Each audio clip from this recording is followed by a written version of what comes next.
Thank Well, you. for like the 8 people that aren't part of the conglomerate of Marianne and Martin. The conglomerate of your couple. I don't know what accent that was, but yes, I'm Marianne Miller. Woo! Yeah! Yeah! You guys are just being polite. Security. Ooh, someone's This panel is for questions if you guys have any about me, my cats, video games, or voice acting. I do that sometimes. But sorry, I'm tired. But I'm from LA. I'm a voice actress from LA. I've done like a handful of anime dubs, and I have a lot of stuff. Last year wasn't too great for me, but this year has been really, really great. So I have a lot of stuff that I can't name drop yet. So I'm really excited about it. But Like what? Your mom. Oh! So yeah, I mean, if anyone has any questions. No? Because I'll just sit here and I'll talk about my cats. Do that. Nothing wrong with that. Question. Huh? What? Hi? What? I don't have a question now. Oh. What's your favorite quest in Skyrim? Quest in Skyrim? Anyone that gets me a new friend. A new person to follow me around, because they die all the time. What does that say about your friendship with them? I use people. Have you found the dog Miko? I haven't found Miko, no, but I bought, what's his name? Like, not Deliverance, but it's like some sort of intense name for this really stupid-looking dog. Vigilance, yeah. I bought him outside of Morthal, I think it is. Yeah. And then this guy, he's such a troll, okay? This dog tanked a dragon. A dragon. He was like, woof. And then a couple of bandits came and he was like, oh, I can't handle this shit, and he died. How does that happen? Man's best friend, my ass. That's sexism. Or, I don't know, it could be some combination of sexism and racism because I'm like a lizard person, I'm an Argonian. Yeah! I'd say let's get married, but all the men are ugly as hell in that game, so. I look like Drago. I look like Draco from Dragonheart. Yeah? I look like a raptor. The raptor from Jurassic Park with horns. Although I always wear a hat, so. But it was really weird because when I first started playing, like, usually I just, like, you know, obviously you only play a human most of the time in, like, the games where you can choose your own, like, gender or whatever. And so I'm like, yay, I'm just running around. I'm a person, not a race. And then, like, you know, there'd be things where I'd be, like, mining or I would die, and I'm like, oh, what is that ugly lizard thing? Oh, it's me. Like, What have I become? yes, exactly. Well, a lot of the lords seem to be racist toward us. Oh my god, yeah, I just got to, is it Windhelm that's the Stormcloak city? Yeah. They're so racist. They're like, what's an Argonian want to do to fight the Empire? I'm like, they just tried to cut my head off. Like, of course I hate them. And they're like, well, I guess you could join our club. And I'm like, well, your cloak is ugly. And your mom's fat. Huh? I play a wood elf, so Wood my elf. character pretty much looks like James Dean after the accident. What color are the wood elves? Are they? No, the dark elves are the black ones, Right. like the weird gray black ones. So the wood elves, are they like the normal looking people, the white people? Yeah, Oh, The pallid elves. the pallid. So yeah, I don't. Oh, I guess I should mention what I'm in. Like, has anyone played Dragon Age? yes. Yeah, I wasn't in that, but there was an official web series by BioWare called Warden's Fall. I was every woman in that, and they also trolled me because I was supposed to be cast as like, because the whole series itself is about Kristoff, who is a dead body that you find in Awakenings, and he eventually becomes possessed by the spirit of justice.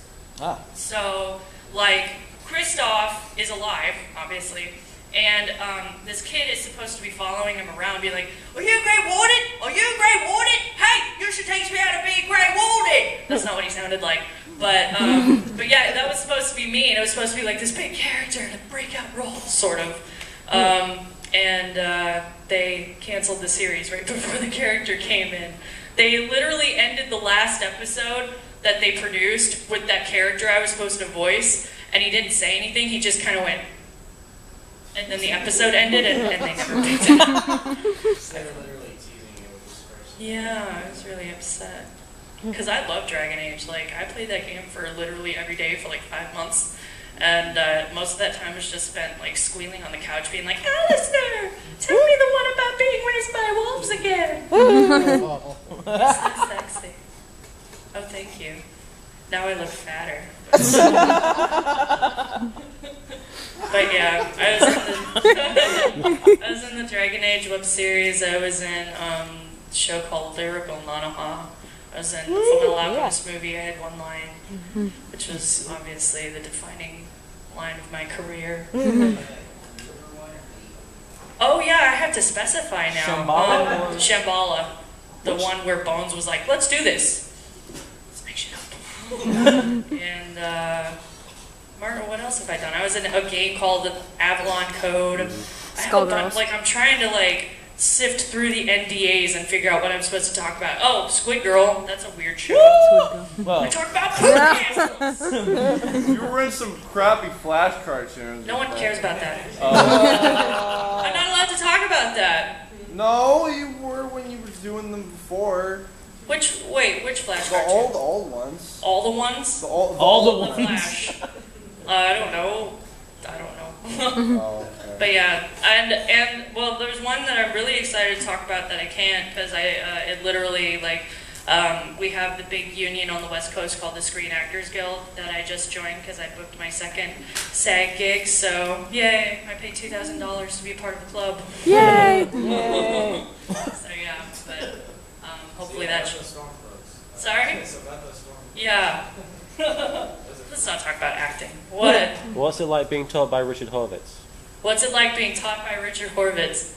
I'm taking a class from Richard Horvitz, who's the voice of Rasputin in Psychonauts, and Daggett and Angry Beavers and Invader Zim and stuff. Yeah. All that happy horse doo-doo. And, but yeah, it's really weird because like I was really, I don't know. I'm not going to say I'm intimidated really by voice actors anymore or like super excited to meet voice actors anymore because I'm like, they're just as bored as I am, but you know. But yeah, it's pretty cool like, because he sounds exactly like Daggett and Invader Zim. It's basically him just talking with more or less enthusiasm. So, but yeah, it's definitely interesting hearing like Invader Zim be like, all right, now you're an African-American psychopath. You know, he'll like use different quality. That was a really bad example. So it's just you as I'm Hiroko. not supposed to talk about what we do in class. But yeah, it's interesting. But it was after my first class with him, I had an audition sitting in my inbox, and it was like 1 in the morning. So I was like, all right, I'll give this a shot. And I ended up booking that gig. So I guess he's doing something right. Yay. Does anyone have any questions about voice acting or video games or my cats? Yeah. What's during a recording session? What's your most embarrassing moment? Embarrassing moment. Oh, well, there's something that's really embarrassing, but only because of the sheer amount of difficulty I had with it. I can't go into specifics because it's not out yet. It comes out in a couple weeks. But there was one line where I'm like, my name is such and such, and I'm going to be playing this song. That was all it was. And the way it was broken up, the line it was broken up, it's a dub. So we have to follow the sync. And I was like, my name is blah, blah, blah, and I will be playing blah, blah, blah. Like, that was the way I had to do it. And I could not do it. It literally took me a half an hour to get that sync. I mean, that was the toughest session I've ever had. I hated that session. I loved it, but I hated it because I swear to God, I could not do anything right. That was just because the client was really particular. But yeah, so it wasn't because I sucked or anything, which could happen, but you know. Not like I like that guy. Yes? Is this an anime dub or video game dub? The particular one I just talked about was an anime dub. I have done some video games, but not dubbing lately. It's just been nice. I get to record from home in my new closet studio. Yeah. I'll get to you in a minute. but we just upgraded our microphone to like a C1 Studio project, and we have a preamp, and we still record with Audacity because we ain't that fancy. But Martin was just recording his season 0 Yu-Gi-Oh! Abridged thing, and basically we have our microphone in the closet. We keep the closet door open when we record, so the sound goes kind of like out. It still bounces off the walls a little bit, so we hung a blanket over, so it's literally just like we're standing in this tiny little closet thing with a blanket behind us. So it doesn't block out a whole lot of noise. And Martin was recording this last scene for his Yu-Gi-Oh! Thing, and my cat Meatball suddenly decides that he was so happy in that moment he needed to tell everybody. So he just started talking. He was like, meow! Meow! Meow! And then he purrs. He purrs at like 80 decibels, I swear to God. So he was purring, and he was so happy he was talking, and then he decided he had to poop. So he went in the cat box, and of course for 5 minutes he has to find the perfect spot, and then he pooped. And then I was like, all right, Meatball, get out of the cat box. He goes back in, and he has to pee this time. So then he does that, and we're just kind of standing there. There's like 5 minutes of blank audio on the recording, where Martin's like, is he done? No. And I eventually ended up having to hand feed him cat food, one piece at a time, just to get him to shut up. Oh, Meatball. Yeah. You had a question? Can you tell us, at least tell us what the anime is? No. They'll kill me.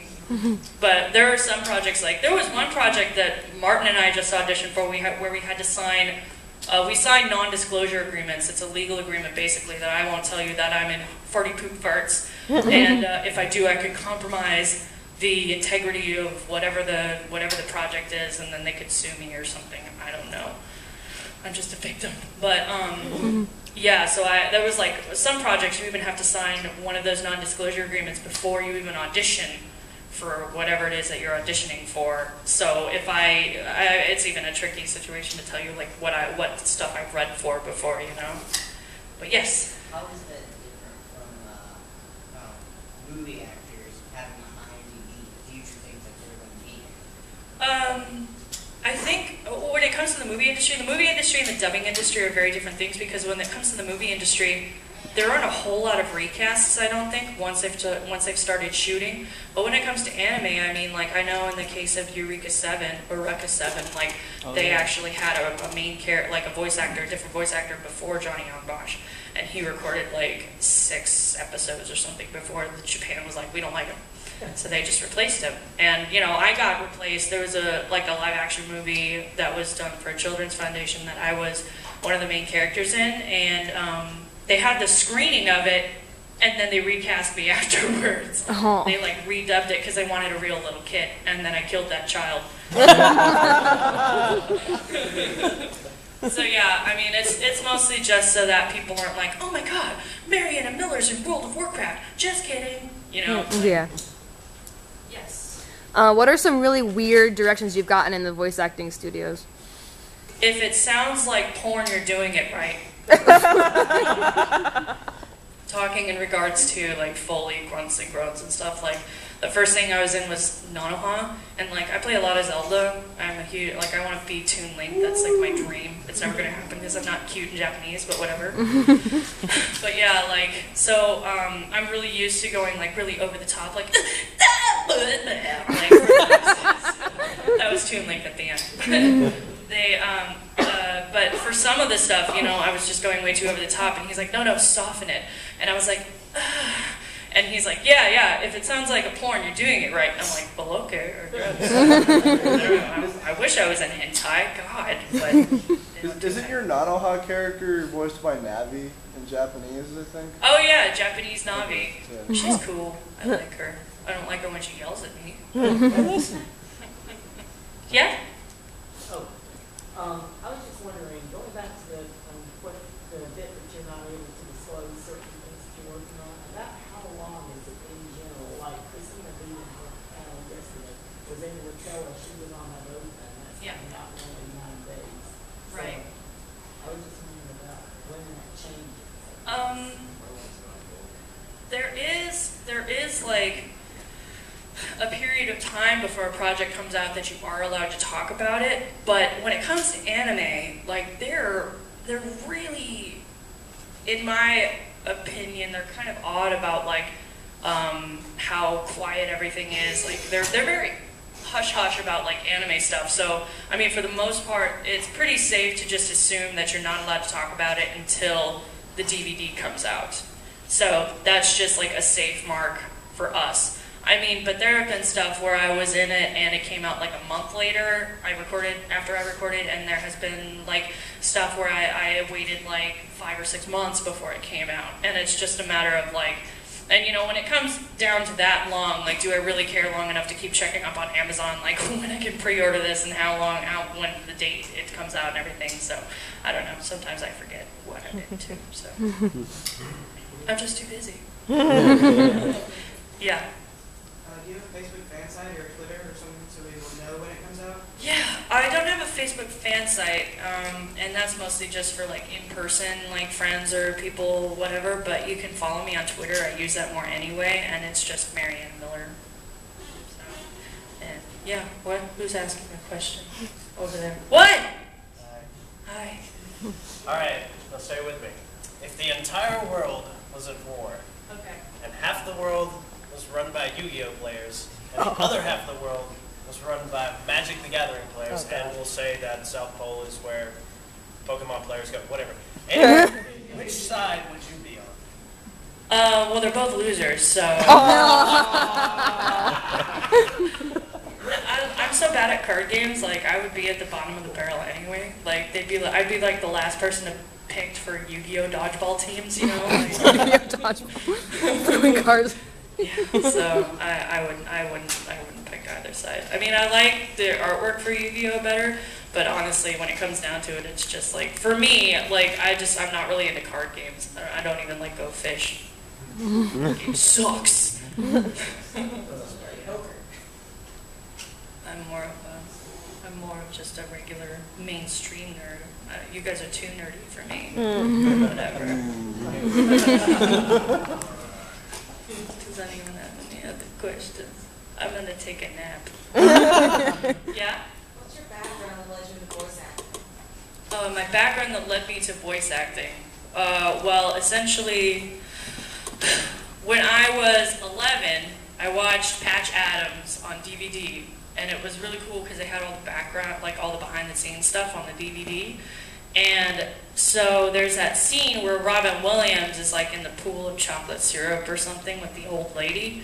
And so I was a kid, and I was like, I want to be in a pool of chocolate syrup with an old lady. And so then I started like, and now my fetishes are explained.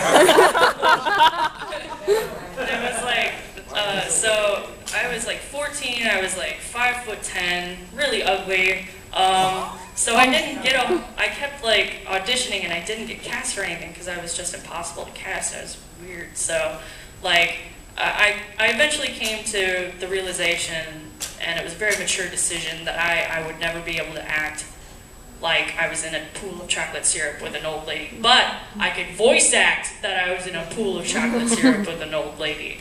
So then I was like, I'm gonna be a voice actor. And I mean, really, I don't have a whole lot of training. I'm more of a singer than an actor, really. But I'm too lazy to be a musician. So, I mean, I basically just did like theater in high school. I took a couple classes, and I just so happened to be really good at matching lip flaps. So, I mean, there was one audition where I booked just because I did the sync really well, and she didn't care what I was. She just wanted to have me in the booth to record. So I was like, I'll take your money, thank you. So yeah, but I mean, if I were to like recommend a background for anyone, not mine, because I do things kind of the lazy way. But I mean, taking classes, obviously, theater, like speech, anything to get you up in front of people and speaking, like learning how to schmooze, I guess. I'm really bad at schmoozing, but I just kind of stand there and act cool, I guess. I don't know.